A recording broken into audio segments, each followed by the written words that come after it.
Boa tarde a todos e todas. Com muita alegria que nós recebemos a todos para mais esse evento da revista Almanac, em comemoração ao bicentenário da independência, né, da revista Almanac. Hoje nós temos aqui conosco, apresentando a professora doutora Adriana Pereira Campos. A professora doutora Adriana Pereira Campos, ela possui graduação pela Universidade Federal do Espírito Santo e doutorado em História Social pela Universidade do Rio de Janeiro. Ela atualmente é professora associada da Universidade Federal do Espírito Santo e está vinculada às graduações História e Direito e aos programas de pós-graduação estrito sensu em História e Direito Processual. Ela tem experiência na área de História, com ênfase em História do Direito, atuando principalmente nessa temática. Professora Adriana, antes de mais nada, eu gostaria de agradecê-la, né, pela participação, por estar aqui conosco. Eu me chamo Ederson, eu sou pós-graduando, né, no programa de pós-graduação da UFOP e assistente de comunicação da revista Almanac. Então, antes de mais nada, é uma alegria poder contribuir. Professora Adriana, eu vou deixar que a senhora fale um pouco, mas a gente tem um roteiro de questões e também aproveito a oportunidade para dizer que as pessoas que estiverem interessadas podem apresentar suas questões no chat e nós estaremos repassando para a professora Adriana. E aí eu vou deixar a senhora fazer uma fala e, em seguida, eu trago as questões para serem debatidas, tá? Muito obrigado. Perfeito.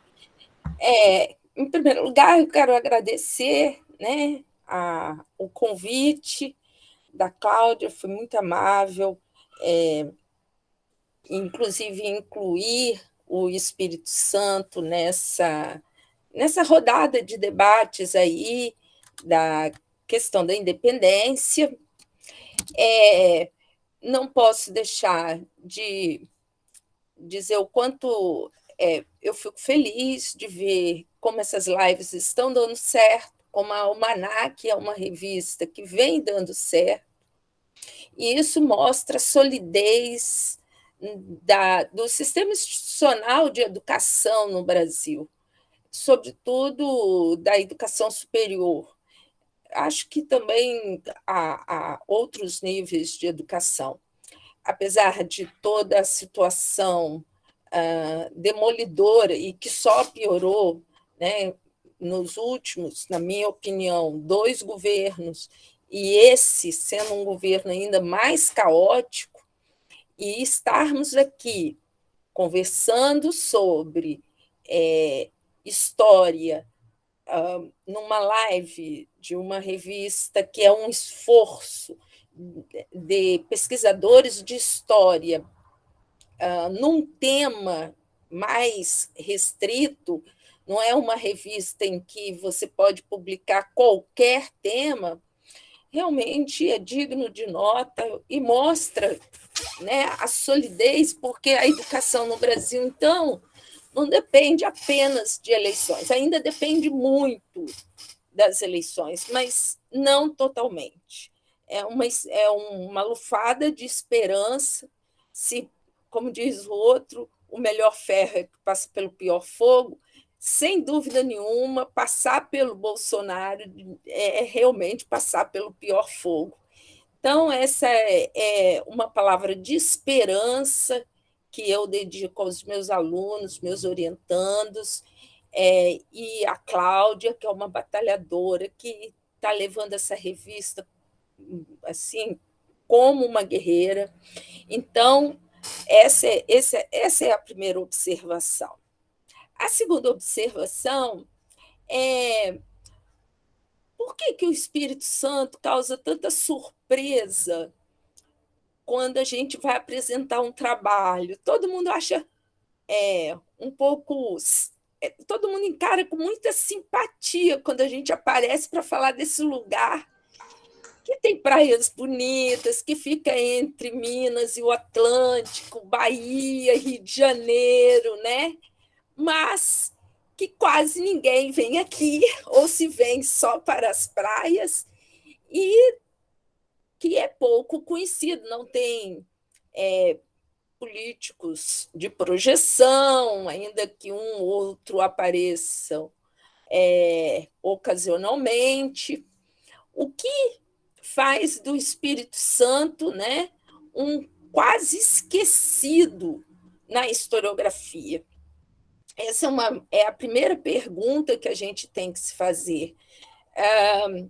Eu vou citar aqui Manolo Florentino, sobretudo por conta da sua ausência, né, seu desaparecimento a partir desse ano, em razão do falecimento. E ele dizia para mim assim: se alguém algum dia te fizer uma crítica, você diz: não, não me critique, eu pelo menos coloquei o Espírito Santo no mapa. Ele fala, e eu posso dizer isso, porque eu sou capixaba, ninguém, mas ele não pesquisava o Espírito Santo. Então, saiu daqui muito menino, inclusive. Então, lembrando isso, lembrando o jeito meio irônico do Manolo, nós vamos notar que o Espírito Santo é um esquecido na historiografia. E por quê? Essa é a primeira pergunta. Por que o Espírito Santo foi esquecido? Ele foi esquecido no século XX. Ele foi lembrado antes. Se você tomar as notas dos séculos 17, 18, o primeiro livro de história do Brasil, assim, né, a gente chama, que é o Pero Gandavo, né, e outros, você vai notar que o Espírito Santo parece muito. Nos jesuítas, o Espírito Santo aparece muito. O Espírito Santo ele sumiu na nossa historiografia, que é essa do século XX, acadêmica, pretensamente científica. Esse é o primeiro dado.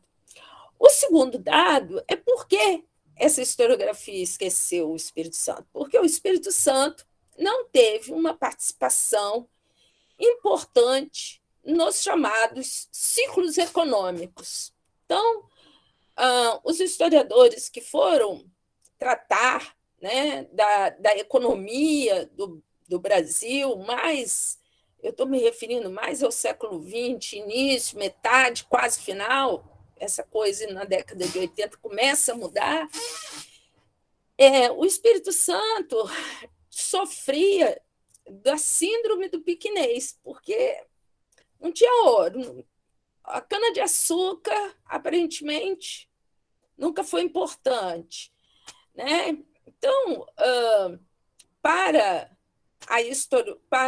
os historiadores, a gente poderia citar o Caio Prado e outros, o Espírito Santo sempre aparece de modo muito tangencial, porque, de fato, não éramos importantes nessa matéria, né?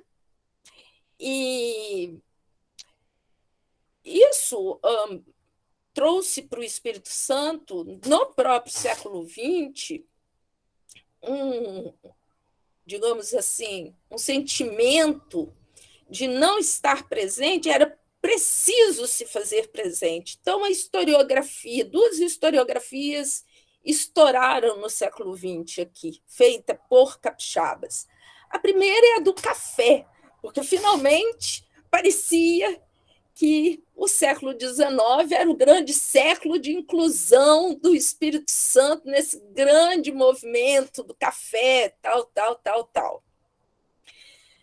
Bom, a discordância se o café foi bem localizado lá no Espírito Santo, lá no sul do Espírito Santo e tal, mas nem entremos nessa discussão. O que importa é que memorialistas e historiadores, sobretudo no Instituto Histórico e Geográfico, mesmo se dedicando muito à história colonial, porque sobrava na história colonial menção ao Espírito Santo, conseguem. E o Paulo Hartung, nosso ex-governador, por quem tenho grande admiração, e hoje é o guru da política que tenta sair dos extremos no Brasil, ele falou um negócio, uma época, que eu fiquei tão ofendida. Ele disse: finalmente, com o petróleo, estaríamos entrando num novo ciclo econômico no Espírito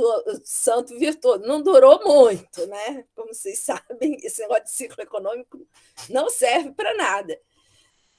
Mas ele falava isso exatamente porque a memória do século XX do Espírito Santo é essa memória que dá uma grande ênfase ao café, como sendo, por isso, o momento em que o Espírito Santo emerge nacionalmente. Uma outra historiografia que estourou no Espírito Santo também foi a da imigração, porque ela anda muito junto com a do café. E isso nos causa problemas até hoje. E é engraçado porque tivemos uma escravidão, e eu, como comecei na escravidão, tivemos uma escravidão importante no Espírito Santo, mas em razão dessa memória de tentar colocar o Espírito Santo no mapa da história, proporcionou que até a conservação de documentos se direcionasse. Então, essa é a primeira questão que eu gostaria de colocar. Esse é um problema historiográfico que precisamos enfrentar. Quando o professor João Fragoso vem com toda aquela coisa, contrariando os ciclos econômicos, etc. e tal, com uma outra abordagem até da economia, vários estudos no Espírito Santo puderam ser realizados graças a essas noções simples que ele trouxe. Então, despontam uma dissertação de mestrado muito interessante sobre o movimento do porto aqui no Espírito Santo, na verdade, dos portos no Espírito Santo. Não dá para falar de um porto, isso é uma cidade que tem vocação portuária. Vitória mesmo tinha vários portos. Então, é uma cidade, uma capitania, depois uma província que tem uma vocação portuária. A cabotagem era muito importante no Espírito Santo. Então, esse trabalho da Enaile tem essa alavanca interessante, que ela começa a localizar umas coisas que ninguém falava, sumaca, iates. Cláudia, que tem esse pezinho na história econômica, iria se divertir bastante com esse veio aí. Bem, uma outra questão a ser colocada é que a capitania do Espírito Santo ela tem uma virtude, e eu sempre falo isso do ponto de vista historiográfico, que é uma das poucas capitanias menores, né, do país que sobreviveu. Então, você tem um grande número, Ilhéus, Paraíba do Sul, que era tão importante, etc., que desapareceram, e a capitania do Espírito Santo ela não só se manteve muito tempo como uma capitania privada dos donatários, como ainda mereceu ser comprada pela coroa, né? Transformando-se no século XVIII em capitania real, e depois se converteu na independência em uma província do Império e na República, que tinha toda uma discussão da divisão territorial, de refazer, dar uma lógica, não tinha lógica, por exemplo, Minas Gerais não ter acesso ao mar, enfim, que pretendiam redividir o Brasil. O Espírito Santo ficou lá, né, permaneceu no mesmo lugar. E estamos ainda no mesmo lugar. Então, essa grande permanência merece ser respondida. Aqui no Espírito Santo tem o mito da barreira verde. O Espírito Santo era exatamente a barreira à invasão de Minas Gerais. A gente acha isso um pouco demais, né? Até porque muitos desobedeceram o comando da monarquia, passando pela Bahia e depois passando pelo Rio de Janeiro. Então, essa é uma questão que, para pensar, né, o Espírito Santo. Uma outra questão para pensar o Espírito Santo é que a capitania ganhou na briga entre a Câmara de Campos de Goytacazes e os assecas, né, a espécie de dissidência que se construiu ali, o Império arbitrou, colocando Campos do Goytacazes a, na divisão administrativa da ouvidoria do Espírito Santo. E isso teve um desdobramento muito interessante, porque os campistas começaram a disputar uma fronteira agrícola do Espírito Santo, que foi o sul capixaba. Então, havia um movimento próprio do Espírito Santo de terras férteis ali no Vale do Itapemirim, mas 30%, cerca de 30% dos investimentos lá provinham de Campos do Goytacazes. Mais interessante para falar que é uma mobilização que se faz em Campos, né, dessa elite camarária, é porque eles não iam residir no Itapemirim. Os capixabas que saíam, não chamava-se capixaba, os espíritos santenses que saíam da região de Vitória, eles iam residir. Mas os campistas contratavam administradores e montavam engenhos e montavam fazendas. Então, há relatos na Câmara de Campos assim, nós precisamos.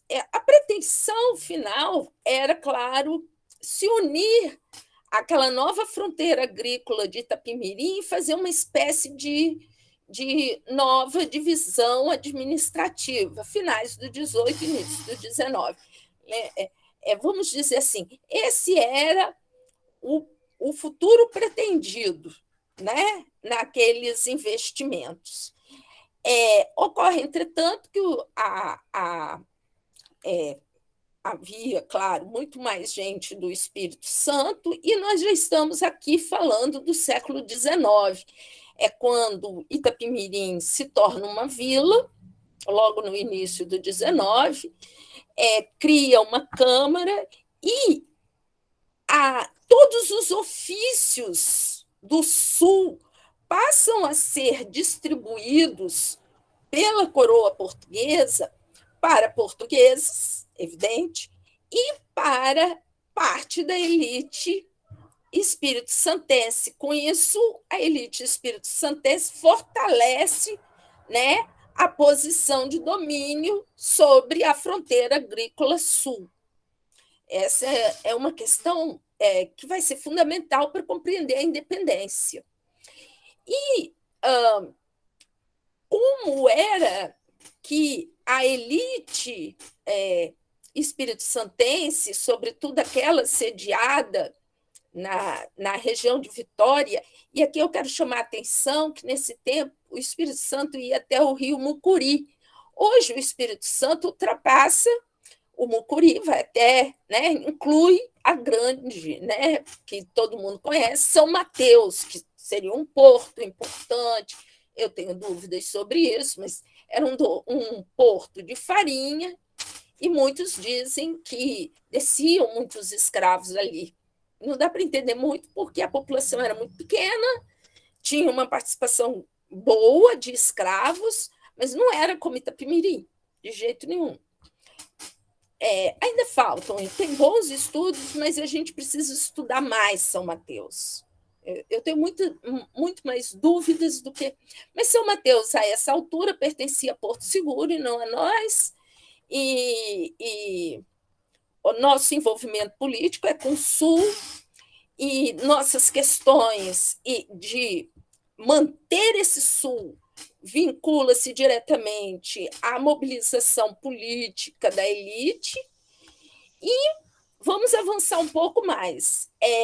Como o Espírito Santo é incluído na política de Dom Rodrigo a partir de 1800, antes um pouquinho de 1800, para se tornar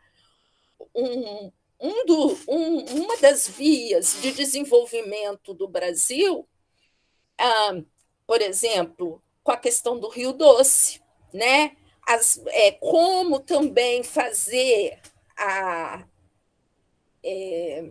deixa eu pensar direito, como fazer os limites do Espírito Santo com Minas Gerais, né? Ali a região do Cerro, etc. Cerro, nunca sei falar esse nome.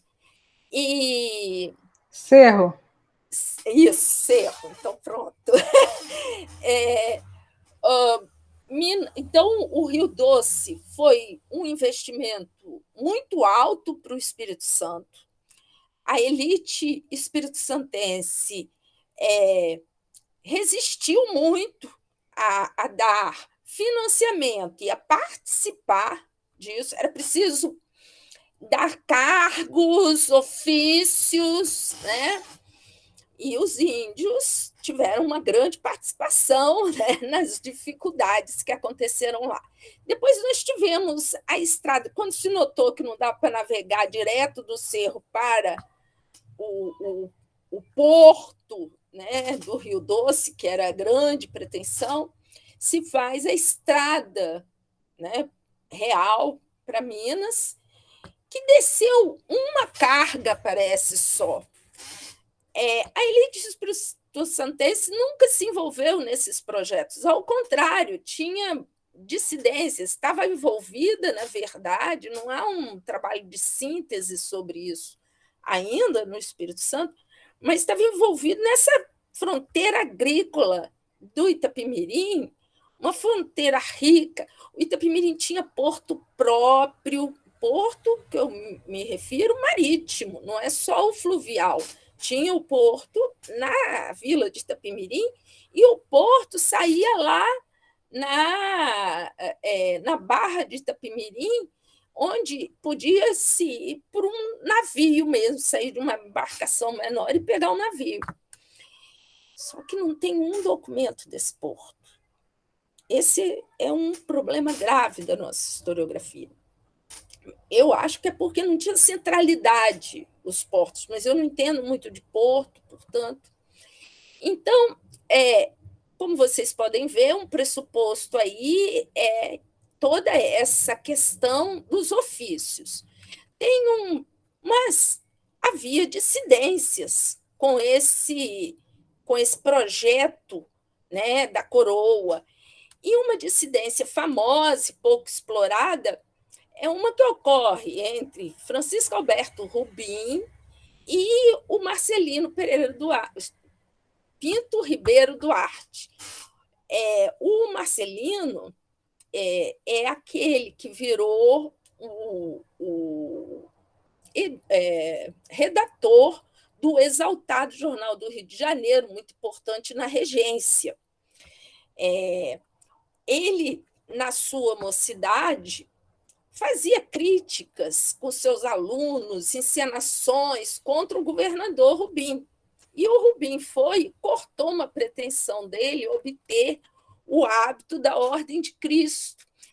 Era mais ou menos assim que funcionava a disciplina da elite local, tirando dela um instrumento que era fundamental na sua articulação própria, na questão de manter esse território, fronteiras agrícolas, enfim, na sua própria reprodução.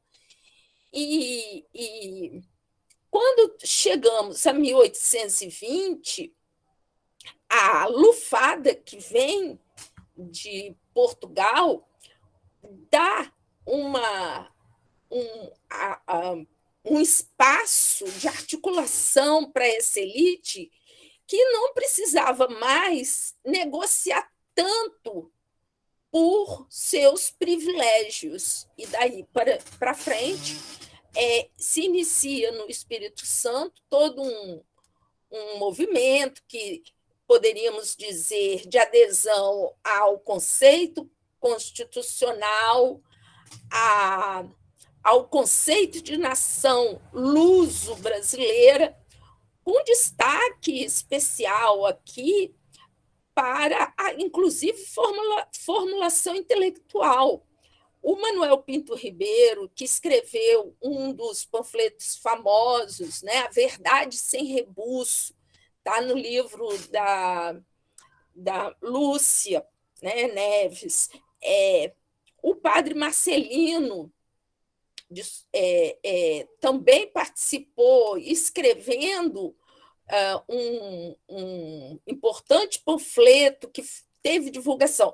E mais interessante ainda, chama a atenção de como o Manuel Pinto Ribeiro faz uma interpretação do colonialismo. Ele cria uma história do colonialismo, dizendo, bom, o colonialismo tem suas vantagens, vai lá que ele tem que acontecer mesmo, distribuir a civilização para o mundo, mas ele vai chegar a um grau de amadurecimento tal que, vejam que isso tem muito a ver com o próprio desenvolvimento da elite capixaba, né? A forma como ele escreve esse panfleto.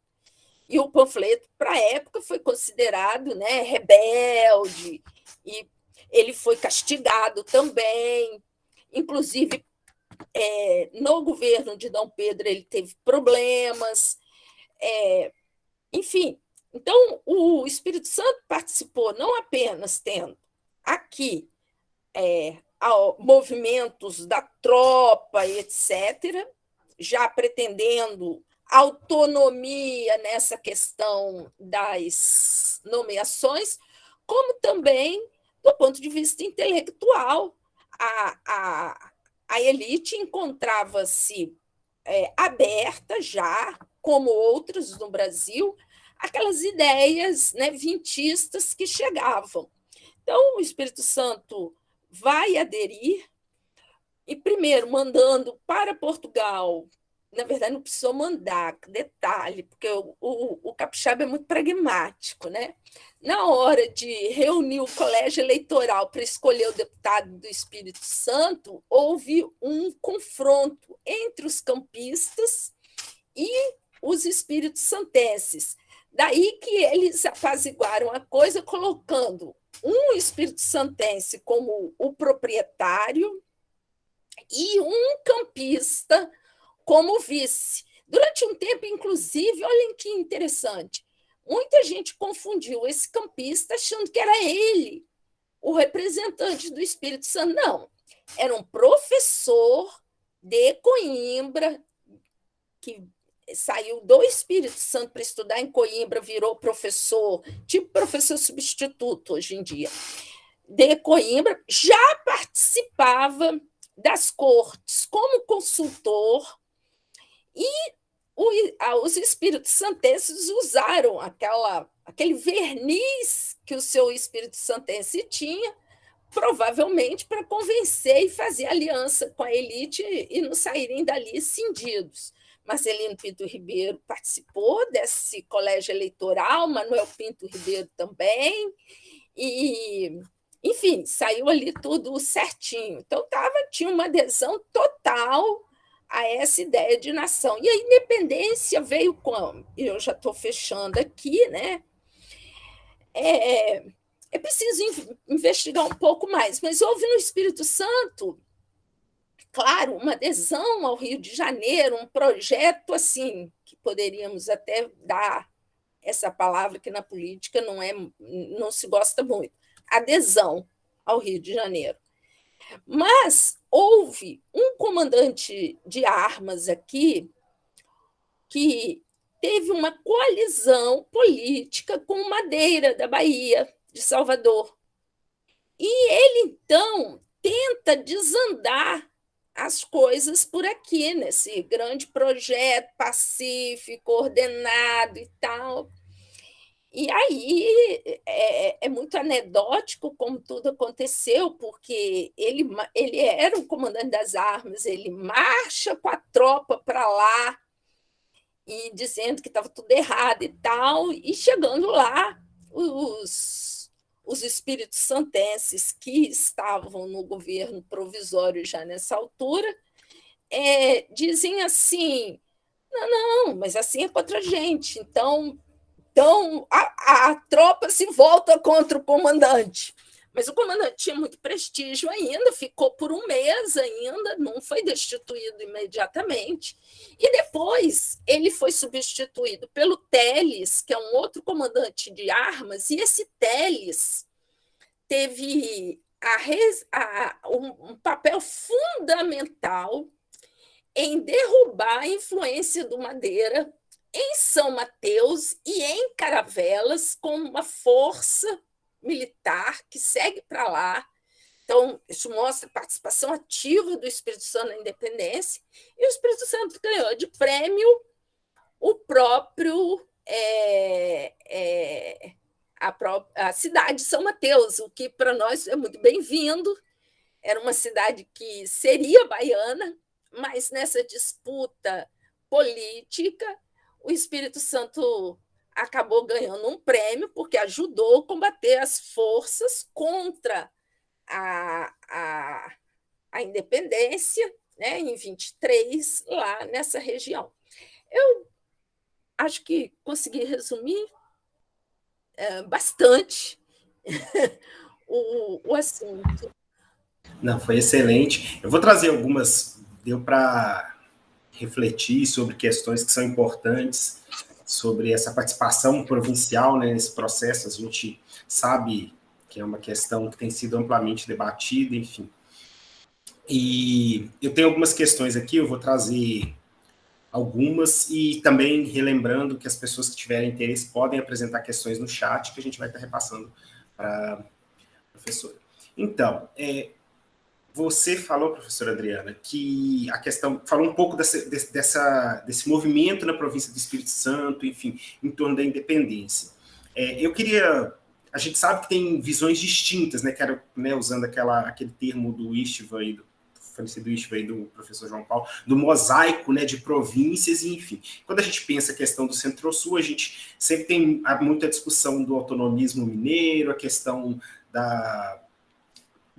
dos paulistas que tinha ali, né, em Santos, né, grupos que eram mais ligados à questão junto às cortes de Lisboa e grupos que tinham ali uma negociação com o governo central do Rio de Janeiro. Então, pensando nessa perspectiva, a senhora poderia explorar um pouco mais para a gente a questão do como que esse processo mesmo na província do Espírito Santo, ou seja, esses grupos, quais eram os grupos e, enfim, esse comportamento desses grupos, pensando exatamente nessas dissidências que haviam dentro das províncias, enfim, que a gente sabe que a independência ela não era um consenso, a ruptura, né? Ela vai se desenhando, mas ela não era um consenso inicial.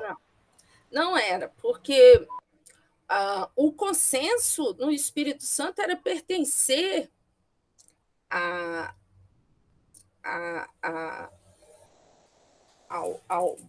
nação luso-brasileira. Houve uma adesão muito importante ao constitucionalismo aqui, com uma formulação própria, na minha opinião. Claro, tem registro de que vários panfletos escritos foram distribuídos, né, mas nós não temos, só temos esses que foram impressos e no Rio de Janeiro. O Espírito Santo tem uma...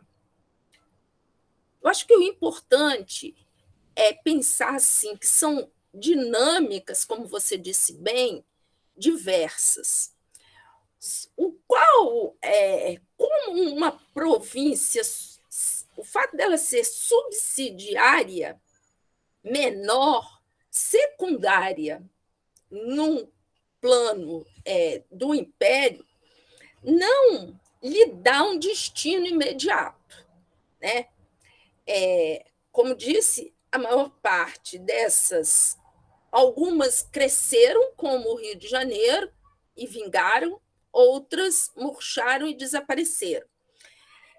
Mas o fato do Espírito Santo ser uma capitania de segunda ordem permitiu que uma elite capitaniense crescesse aqui, assim, quatrocentona, mas, para além disso, cooptasse quem viesse de fora. Você falou em paulistas, me lembrei de Itapemirim. A família do Barão de Itapemirim tem origem em São Paulo, né? É um paulista que vai para Itapemirim. E chegando em Itapemirim, o comportamento, como ele foi para lá fazer realmente riqueza, diferentemente dos campistas, que era uma extensão da riqueza, ele foi logo cooptado pela monarquia, né, pela coroa e, sobretudo, com a vinda da família real para o projeto Bragantino, se a gente pode chamar assim, ele foi logo cooptado para a elite capitaniense, como se chamava na época. Eles davam, quando se fala capitaniense, tem que tomar muito cuidado, porque pode-se estar se referindo à elite capixaba, que era como era chamada nos documentos da época. E não só aqui, mas fora daqui também, né? Talvez porque fosse muito difícil falar espírito santense. E em Itapemirim nós temos um paulista cujo destino é de se tornar um membro ativíssimo da elite do Espírito Santo, graças ao fato do Espírito Santo ter uma posição secundária em que os oficiais de nomeação portugueses não tinham muito interesse em ficar aqui. Logo, eles se rearranjavam. Acabava que a força militar tomava o comando local exatamente por capixabas, que substituíam, etc. Inclusive, o último governador colonial assim, né, do reino, aqui no Espírito Santo, o projeto dele foi exatamente aposentar quem não estava aqui, reformar, ou então desligar. Por isso a tropa ficou em polvorosa quando ele vem para cá em 1820 e vem também as ideias liberais. E a tropa se mexe muito porque ele mexeu no barril de pólvora. Na medida. Aí um outro paulista, o José Marcelino, ele veio para cá, foi nomeado oficial de foguetório, alguma coisa assim, e ele nunca que se deslocava para cá. E esse nosso governador mandou ofícios para o Império, e avisando lá no Rio de Janeiro que ele não vinha, que ele tinha que vir, e o obriga a vir. Ele fez. Ok, adicionei ao app lembretes. É a Siri. Desculpa, gente. Ela que falou aqui.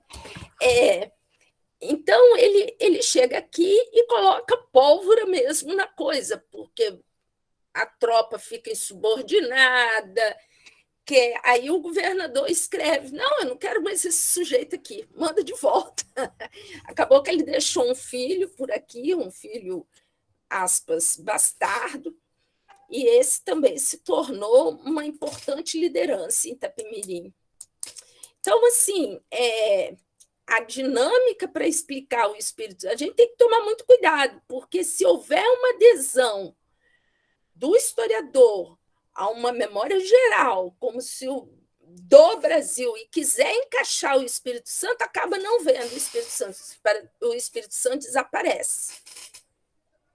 Né? Porque a gente não liderou mesmo certas questões que foram cruciais e que são cruciais ainda no Brasil. Mas, de um certo modo, tiramos partido disso tudo. E, para explicar, é preciso você focar nessa história.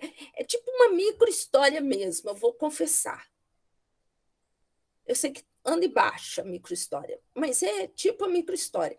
É possível falar do Brasil lendo o Espírito Santo, mas se você ler o Espírito Santo pela história do Brasil, ele desaparece. Entenderam? Então, tem que mudar a escala para entender o Espírito Santo, mas com a história do Espírito Santo você entende o Brasil. É o que eu acho. Professora, inclusive, aproveitando, né, a oportunidade diante dos apontamentos, tem uma questão com a qual me deparei, enfim, eu tenho um interesse particular, enfim, já que a Sara está tratando da província do Espírito Santo, e realmente não é um tema com o qual eu tive tanto contato na pesquisa e tal, mas eu observei as particularidades, por exemplo, a gente tem o papel dos negociantes, o corpo do comércio, que é uma questão que é interessante. Eu não sei se você se deparou com essa questão, mas enfim. No Rio de Janeiro, a gente sabe desse papel, né? A historiografia tem demonstrado esse papel determinante. Alguns trabalhos têm demonstrado também no espaço, né, das demais províncias, por exemplo, igual o caso de São Paulo, volta ao caso de São Paulo, que haviam grupos ali ligados ao comércio que tentaram, de alguma forma, minar o projeto, né, do Rio de Janeiro ali, enfim, financiando os deputados para as cortes, enfim, fornecendo subsídio e, enfim, sempre tinha ação e reação naquele momento ali. No Espírito Santo, essa elite econômica ligada às questões mercantis, ou seja, esses negociantes, principalmente os grossistas, né, esses que têm maior digamos, poder aquisitivo, vamos dizer assim, não é uma palavra mais adequada, mas que tem maiores cabedais. Essa questão, você também se deparou com essa questão e como que foi, como que se desenvolveu isso no espaço do Espírito Santo? Então, foi ótima a sua pergunta, porque eu acabo omitindo vários trabalhos aqui de ex-alunos, né? Eu orientei uma dissertação de mestrado que depois vai se desdobrar numa tese de doutorado que a Gleides orientou, que é do Rodrigo Goulart, em que ele vai criar uma hipótese que a independência no Espírito Santo foi liderada pelos negociantes, não sei se podemos chamar de grosso trato. E como ele descobriu isso? Porque era obrigado o comércio de cabotagem obter um licenciamento da Câmara para realizar, né, as transações. Eu não entendo muito do assunto, Cláudio entende mais do que eu, muito mais. E aí você tinha uma espécie de negociante e o caboteiro, ou comerciante. O dono da cabotagem, fosse lancha, fosse tal, ele precisava assinar com esse negociante essa licença. E o Rodrigo, então, criou essa hipótese com uma longa pesquisa empírica. Só que, outro dia, eu até avaliando um artigo dele, mandei para ele um trabalho sobre o Tribunal do Comércio, primeiro distinguindo comerciante de negociante. Eram duas. Enquanto o comerciante era mais pobre, o negociante era o sujeito rico. E fiz alguns questionamentos para ele, mas ele respondeu com muita competência e o artigo está sendo publicado, mas eu tenho dúvidas, porque, por exemplo, a Zambuja Suzano, que ele apresenta como um negociante desse de grosso trato, que liderou, foi da junta provisória de governo, aderindo ali ao Rio de Janeiro, né? Muito junto ali em 23 também no combate às forças contra a independência no norte do Espírito Santo. Ele era, na verdade, um funcionário da alfândega, né? Ele escreveu vários livros, traduzidos, inclusive, para fora do Brasil, levados para fora, na França, outros foram para Portugal. Ele foi considerado um grande jurista, assim, do ponto de vista da produção de livros na época. E ele estava, como ele não pesquisou se ele estava matriculado como grosso trato, mas que na licença ele vinha como negociante, ele o inclui, né, nessa elite de negociantes. Eu fiquei meio pensando como é que o Azambuja Suzano, que era um intelectual de grande envergadura, produzia muitos livros, era funcionário da alfândega, como pensar ele como negociante aqui no Espírito Santo? Ou seja, na verdade, eu tenho uma conclusão provisória, prefiro confiar ainda que o oficial é a tese do Rodrigo, mas eu tenho cá que, no Espírito Santo, essa elite que ocupava posições oficiais acaba se.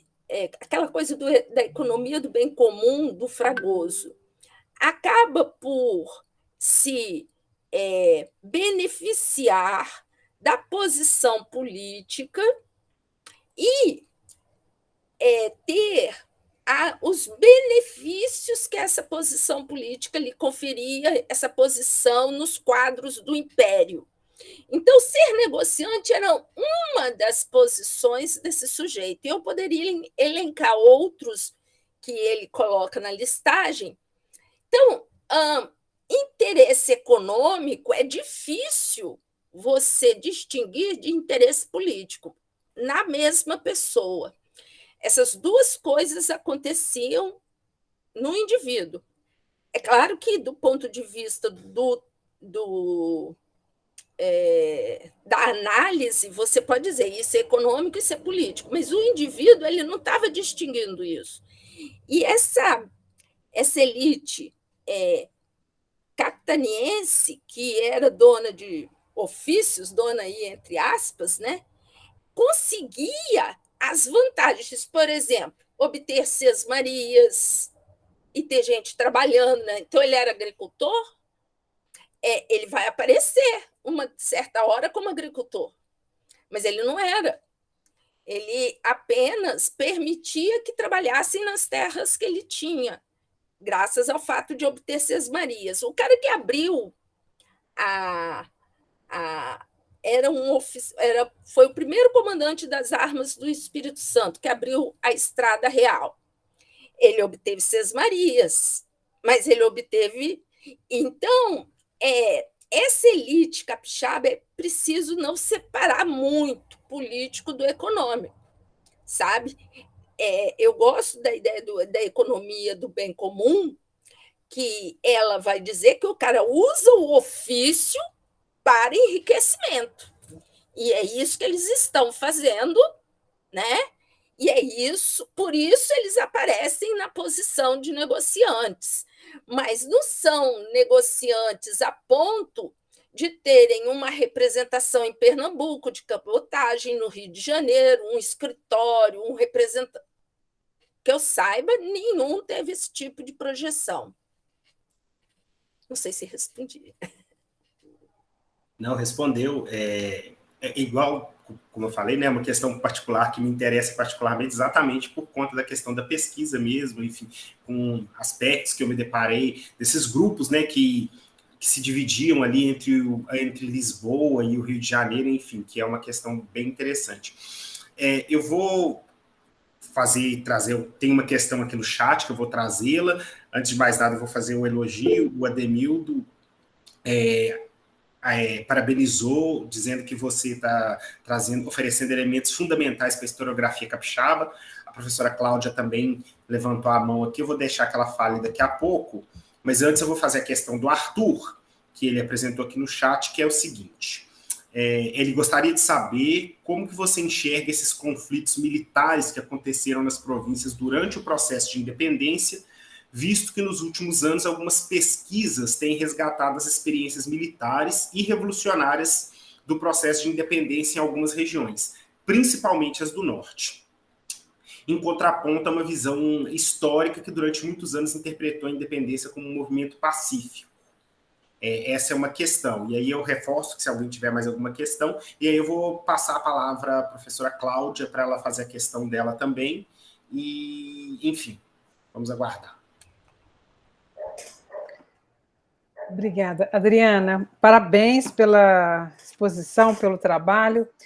É interessante como é que a gente observa os territórios, né? Isso que você falou é muito importante para a gente conseguir compreender até mesmo a questão, não especificamente, por exemplo, as províncias, a província do Espírito Santo, Minas Gerais e ou capitanias, né? Enfim, São Paulo, Rio de Janeiro, Bahia. Se a gente for pegar essas três, Minas Gerais, Bahia e Espírito Santo, né? Enfim, como regiões, né? Enfim, você pega o leste de Minas Gerais, o sul da Bahia, né? O que hoje, né? Enfim, essa divisão, né? Que você pegaria aí das províncias, porque a gente teve diversos projetos aí ao longo do 19 em torno de provincialização que tentaram redesenhar esses territórios, né? Então, isso que você falou tem uma importância grande para a gente pensar, né? Quer dizer, compreender também essa territorialização do Brasil no século XIX, quer dizer, a partir de Espírito Santo, ou seja, como é que você entendeu o Império também a partir dessa perspectiva territorial. Achei que isso dá muito samba, né? Porque eu sempre estudei, eu vou te dizer da minha perspectiva, eu sempre estudei o Espírito Santo no século XIX a partir dos canais de navegação, né? Enfim, então, do final do XVIII, início do XIX, até meados do XIX, pensando exatamente essa conexão, né? Ou seja, uma outra forma de adentrar o território, né? Uma outra que não fosse o caminho, né, para as Minas, que não fosse o caminho o caminho novo, né, do Rio de Janeiro, né? Então, porque isso seria esse foi o sonho tão acalentado pelo Ottoni, né? Enfim, de fazer essa entrada, né? Mas a minha pergunta não é sobre isso, eu queria só fazer esse comentário primeiro, mas a minha pergunta especificamente sobre o que você apresentou hoje, aí desse contexto da independência, que é um outro tema que para mim é muito caro também, é a Fazenda, né? Enfim, as juntas da Fazenda. E a Junta de Fazenda do Espírito Santo, ela foi criada ali em 1809, né? Isso. E eu tenho estudado, nesse contexto da independência, os muitos atritos, né? Tanto entre a Junta da Fazenda, que é um órgão colegiado, né? Do qual fazia parte o governador ou capitão-general, para um novo desenho, né? Que se impõe ali com a Revolução do Porto, né? E com digamos, essa revolução constitucionalista e a criação das juntas provisórias de governo, né? Então, eu também estudei de forma muito superficial o Espírito Santo, a junta, né, do Espírito Santo, na qual, né, enfim, sempre havia algumas cobranças, porque a junta não mandava os relatórios, né? Enfim, havia muita despesa com a folha militar, né? Por óbvio, era essa razão que você está nos mostrando aqui, mas há também havia uma passagem que eu até retomei aqui agora, porque eu peguei as juntas governativas e a independência. Eu peguei aqui do Espírito Santo, e era uma queixa, que eu estava tentando refrescar minha memória também, né? Era uma queixa do pessoal da Junta Governativa do Espírito Santo, né, para o então secretário, ministro da Fazenda, já, né, o Martim de Andrada, né, Andrada e Silva, que eles estavam dizendo o seguinte: olha, a gente está mantendo essa junta aqui basicamente com tesoureiro e escrivão, Por quê? Porque a junta ela tinha também dentro do seu corpo um magistrado, né? E ele dizia que exatamente o magistrado, né, que ele fala que seria, no caso, o juiz de fora, porque ele diz, por o fato dele residir em Campos, né, ele só ficava ausente, né? Então, eu queria que você falasse um pouquinho disso, porque quando você está colocando esses territórios internos, né, do que a gente chama a Grande Espírito Santo, parece, né, enfim, na minha cabeça não fazia muito sentido isso, ou seja, não era uma distância tão grande. Uhum. Por que isso estava. Enfim, eu queria entender isso um pouco mais em termos de conexão política, territorial, econômica, se você pudesse. Porque a reclamação era precisamente essa, ou seja, ele não vem aqui, ele reside em Campos e aqui não aparece. Exatamente. Mas acho que alguém mais levantou a mão. Eu posso responder e a pessoa faz depois? Wenderson, você que é o moderador. Sim, pode responder. Foi a Daiane, aí eu vou respondendo essas questões, a gente traz a da Daiane. Tá. Bom, a respeito da... Arthur, obrigada. Você sabe que é você que tem que responder essa pergunta. Arthur é um rapaz que agora se tornou especialista em independência do Brasil, estudando, fazendo um trabalho gigantesco com jornais do norte à Cisplatina, né? Um trabalho pesadíssimo que ele está realizando, ele sabe tudo de independência. E eu, para me posicionar como uma historiadora, assim, a partir do trabalho de vocês, eu acho que nós estamos vivendo um pequeno momento de viragem, como dizem os portugueses, na historiografia americana.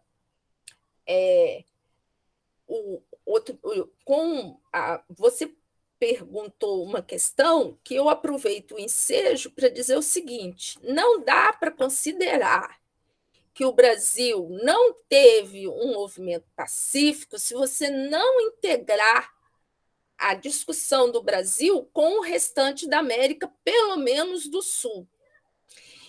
E os argentinos, que cá para nós, há quem não goste, mas são uma reserva intelectual da América do Sul. Valentina não nos ouça. Exatamente. É uma gente que produz muito. Eu me lembro que eu tinha um professor que dizia: a Argentina vai dominar o mundo. Em cada esquina você tem uma livraria na Argentina. E a primeira coisa que eu coloquei os pés em Buenos Aires foi conferir se era assim mesmo. Eu cheguei numa época de crise, já não era tão igual, mas tinha muita livraria. Agora isso tudo mudou. Mas, voltando à questão, eu considero que essa visão do Brasil com uma independência dominada pelas elites, uma elite que não se confronta com nenhuma insubordinação e tal, foi construída no século XIX e pegou, e nós reproduzimos. Basta um mergulho superficial nessa história e você começa a encontrar conflito. E isso começou a se desenhar de uns 20 anos para cá. Acho que quem é o timoneiro no Brasil disso, que a gente tem o privilégio que ele esteja na nossa revista, né, Cláudia, é o João Pimenta, né? Ele se tornou talvez a pessoa que mais defenda isso assim intelectualmente, e num movimento que ele integra a América e apresenta a circulação das ideias, né? Li um artigo outro dia, eu já mencionei para o Arthur, menciono para vocês, um artigo fantástico, vai ser publicado agora no nosso dossiê lá na Outros Tempos do Maranhão, em que o artigo discute o exílio de João Lisboa e do, me ajuda aí, Arthur, e de mais quem? É o Clemente? Lá em Buenos Aires. Gonçalves Ledo, muito bem. Ele sabe porque eu comentei com ele.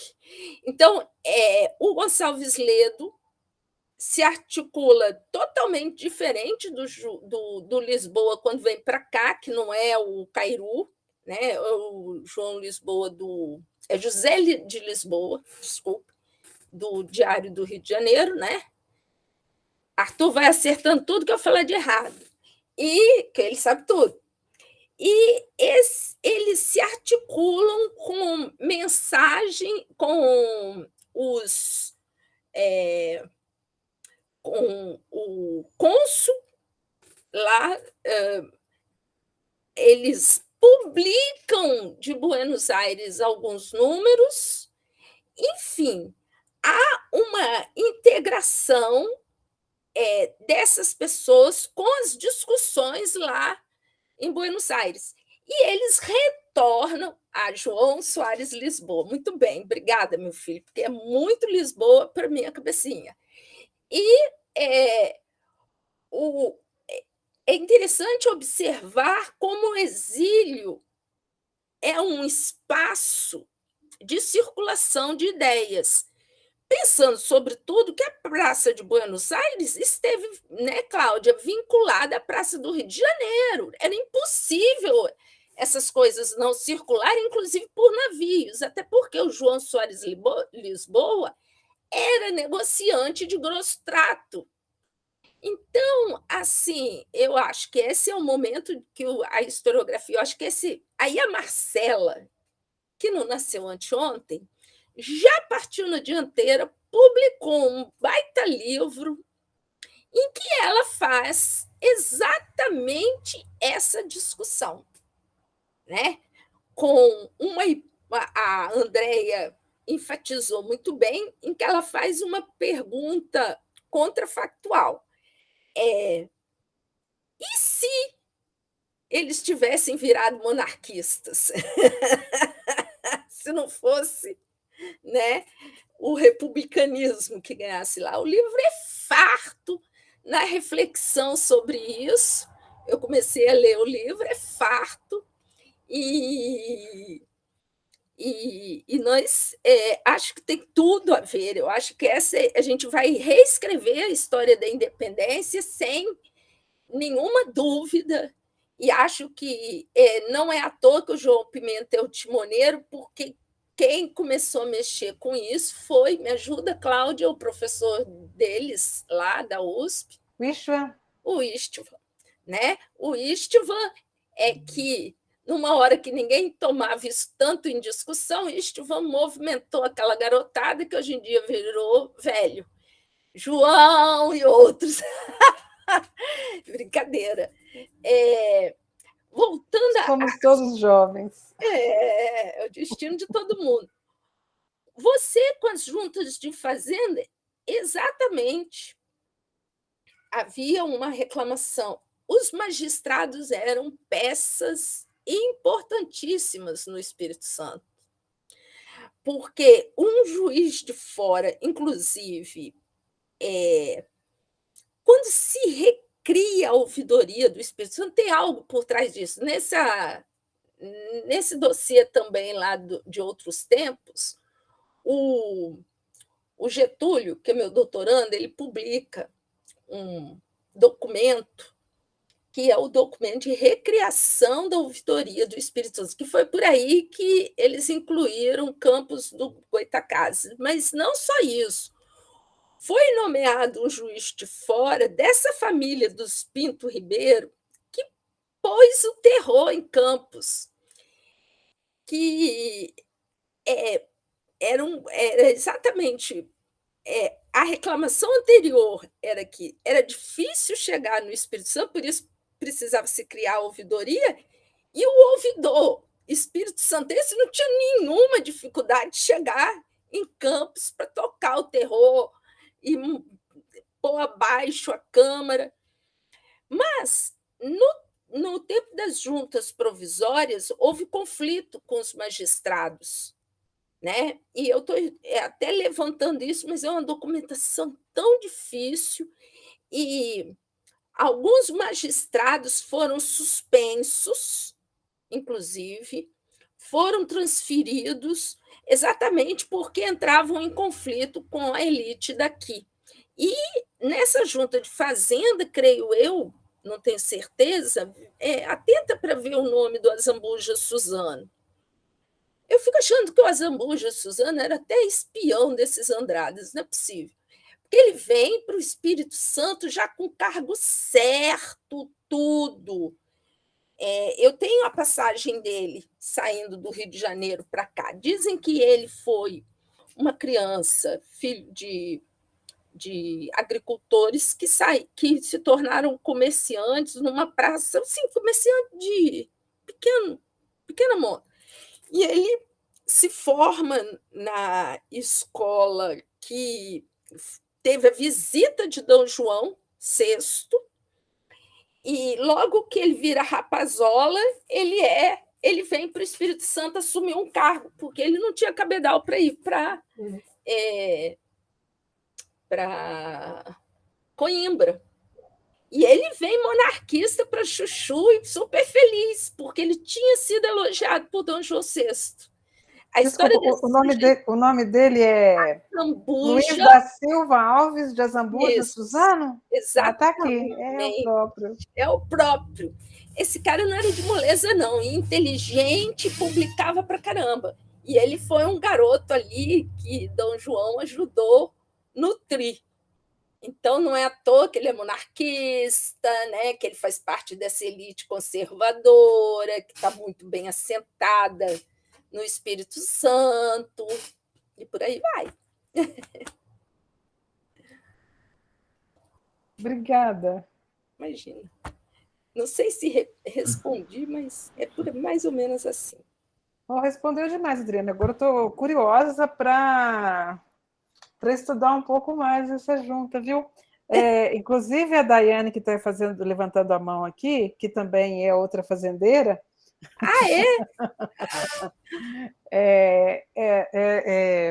Ela me disse que agora que a documentação relativa à junta de fazenda do Espírito Santo ela está bem completa. Então, vou passar para ela aqui.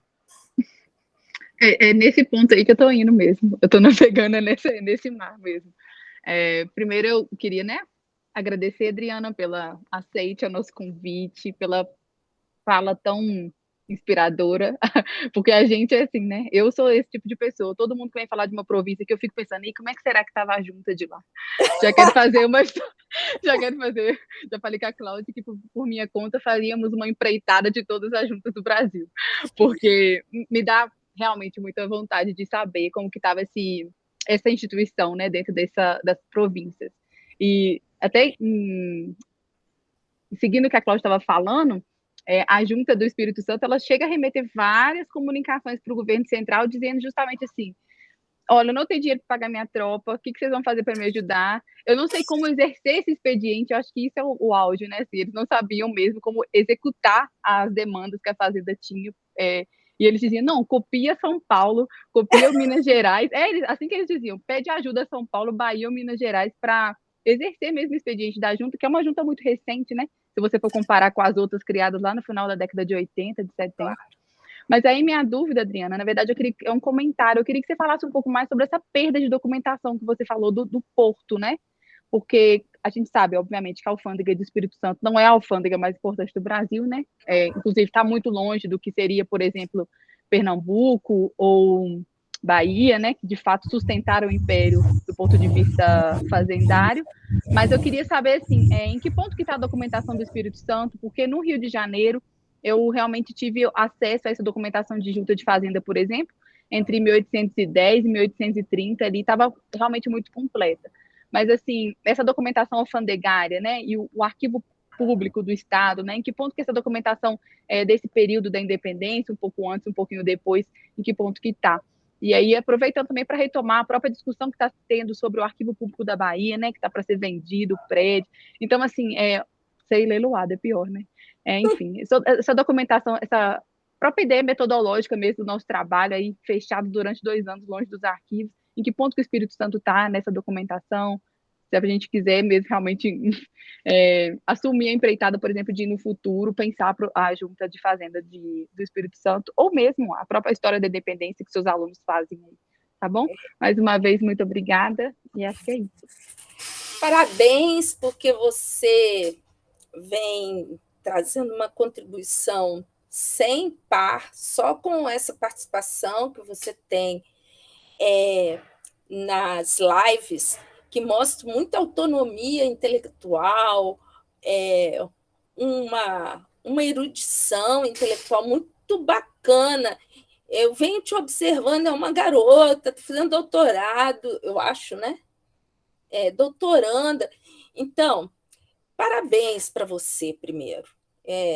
Eu tenho vários alunos aqui que eu vejo também assim, como vocês são empreendedores. Eu já falei, é isso que garante que esse país se mova. Essa é a primeira coisa que eu queria falar para você, ia falar no início, e, enfim, minha cabecinha está meio fora do lugar. Uma cabeção, aliás, porque é grande para chapéu, não é porque é grande e inteligente, não, é grande para o chapéu. Eu sou quase 60. Olha, eu ia falar outra coisa para você também, sobre a organização de arquivos. Olha só, eu já arrumei tanta confusão com o arquivo aqui do Espírito Santo, que o rapaz que está lá há 20 anos nem gosta muito de mim, porque eu martelo muito sobre a cabeça dele, coitado. Ele nem merece, porque não é contra ele, mas contra uma política que o arquivo tem que me arrepia. Pois é, até coisa de 3 anos atrás, o arquivo mais importante do Espírito Santo, que é a Governadoria, a Cioli, que é deste período que você está falando, era guardado mal e porcamente dentro de umas pastas de arquivo, de plástico, de elástico, quebrando, que são documentos enormes, quebrando. Hoje já estão, graças a uma garotada nova que entrou também no arquivo, e eu vejo isso com muita simpatia, hoje eles colocaram todos em papéis que são apropriados para essas coisas. Porque o historiador, quando ele entra, ele destrói documento. É preciso que o arquivista seja muito rígido. Essa é a primeira coisa. As antigas, lá de quando eu fazia história, elas sentavam do lado da gente, para não deixar a gente colocar a mão. Não, era um inferno. Mas isso é preferível a perder documentos. Uma outra questão é que o nosso arquivo foi criado junto com a Biblioteca Estadual, todos no governo Jerônimo Monteiro, no início da República, com a ideia de colocar o Espírito Santo nessa grande historiografia do café. Então, o que estava, vamos dizer, para trás-mente, foi relegado a segundo plano. E foi mais valorizada a história do café, em termos de documentação, então, sobretudo, o movimento portuário que o café veio a trazer, e uma documentação de imigrantes. A escravidão tinha um instrumento de pesquisa que foi produzido em 1988 para todo o Brasil. Então, teve a equipe do Espírito Santo, fez um catálogo da escravidão, até o catálogo desapareceu. Então, a documentação de escravidão veio a ser resgatada, e eu digo isso com muito orgulho, porque meus alunos incharam o arquivo e pressionaram muito por documentação. A documentação desse período, do início do século XIX, ela ainda não foi explorada devidamente, E o próprio arquivo, bom, o arquivo, eu falei muito mal em todas as redes, aí o arquivo acertou essa vida. Agora eles estão fazendo os instrumentos de pesquisa, que é o mais importante, né? Essa é a primeira questão, e essa questão é bastante importante. Outra questão é no Arquivo Nacional. Existia no Arquivo Nacional 2 gavetinhas para as câmaras e assuntos do Espírito Santo. Desapareceram. Então, por que isso acontece? Isso acontece por falta de pesquisa. O arquivo produz, antes eu ficava culpando o arquivo, hoje eu estou fazendo uma anamnese, a experiência veio me explicar. Quando eu vi que a revolução que os meus alunos fizeram com as diferentes indagações e a recepção, porque o arquivo, você impressionar, a professora falando mal, os alunos querem pesquisar, e eles responderam bem, eu fico pensando, o problema é de quem pesquisa. Eu li um artigo do Gabriel Piketty, o Arthur, me ajuda o nome desse sujeito. Ele é um especialista que discute movimento revolucionário lá dos portugueses, nada a ver com a gente, é americano, sujeito. Mas o trabalho dele, ele fala uma coisa super interessante. Ele estuda os espanhóis, desculpem, não sou os portugueses, mas ele vai e leva as duas coisas. Ele diz no texto dele um negócio que eu fiquei apaixonada. Ele diz assim: ora, o iluminismo é estudado do ponto de vista dos alemães, dos ingleses. Por que todo mundo fala tanto em Hobbes, em Locke, em Kant, por exemplo? Porque, na verdade, esses países super desenvolveram suas pesquisas. E esses sujeitos ficaram mais conhecidos. Porque os espanhóis mandavam muito nesse aspecto intelectual. E eles são pouco conhecidos por quê? Porque são pouco pesquisados. E, sobretudo, porque as pesquisas não saem em inglês, né? Então, você tem um número menor. Essa questão, por exemplo, das juntas de fazenda, você veja, você acabou de nos dizer, está organizada, está pronta para ser usada a hora que alguém quiser e tal, para lá, não sei o quê. Daqui a um pouco a gavetinha some no arquivo, mais ou menos isso. Eu teria essa questão, é preciso que o país se refaça desses governos aventureiros, e eu vou falar um negócio que a Cláudia, eu sei que acha que eu sou meio de direita, ideológicos, entendeu? Mais preocupados com a ideologia e menos com as instituições.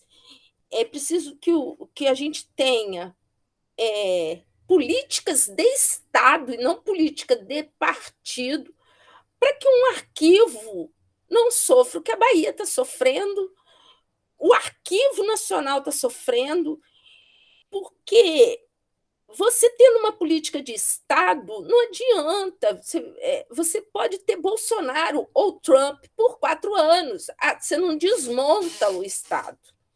Então, essa é uma questão política que o Brasil precisa aprender, vai demorar muito, porque a gente gosta muito de um grande líder, né? O Brasil tem uma veia populista muito forte, a gente vota nos grandes líderes, e se o cara fala manso, se o cara fala aveludado, eu lembro muito de um cara do PSDB que foi governador que todo mundo chamava de picolé do chuchu. Eu votei nele várias vezes para presidente da República.